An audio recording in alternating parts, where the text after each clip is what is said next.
대통령이 자신을 대한민국 1호 영업사원이라고 하더니 시중에 대통령이 나라 팔아먹고 있다는 말이 파다합니다. 3.1절 기념사에서 조선이 세계사적 흐름을 읽지 못해 나라를 빼앗겠다는 망언을 하더니 기업이 피해자를 보상하는 강제동원 셀프 보상안을 발표했습니다. 그리고 이 발표가 있자마자 3월 16일과 17일 바로 1박 2일 일정으로 일본을 방문한다고 발표했습니다. 강제동원 셀프 보상안의 대가가 이란 정상회담입니까? 일본 총리가 칭찬이라도 해주겠다고 하던가요?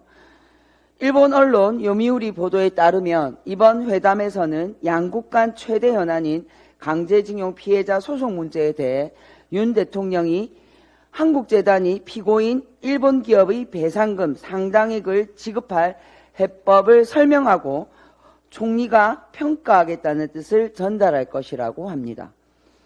이것은 대통령이 일본국 1호 영업사원이라는 것을 만천하에 선언하는 것입니다. 일본 전범 기업이 배상해야 될 돈을 한국 기업에게 강제로 떠맡기는 것은 일본국 영업사원만이 할 수 있는 일입니다. 자존심을 버리고 국익을 위해 통 큰 결단을 했다고 하던데 아닙니다.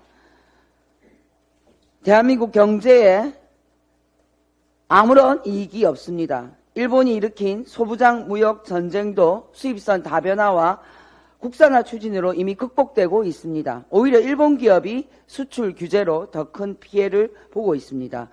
도대체 일본국을 상국으로 모시면 우리에게 어떤 이익이 있다는 말인가요? 일본을 상국으로 모시면 미국이 한국 반도체 기업에 대한 차별 대우를 철폐라도 해주겠다는 건가요?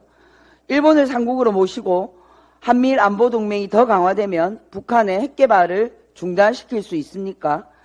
앞으로 미국 바이든 대통령이 한국보다 일본을 더 편들어도 대한민국은 원망할 것도 없습니다. 피해국 한국 정부가 가해국 일본 정부에 고개를 숙이는데 미국 바이든 대통령이 일본을 더 존중하는 것은 당연하지 않겠습니까? 비통합니다.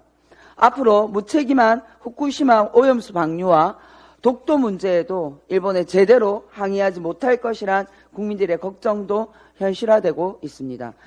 이번 자발적 대일 항복선언은 윤석열 정부 최대의 외교 참사로 역사 속에 두고두고 손가락질 받을 것입니다.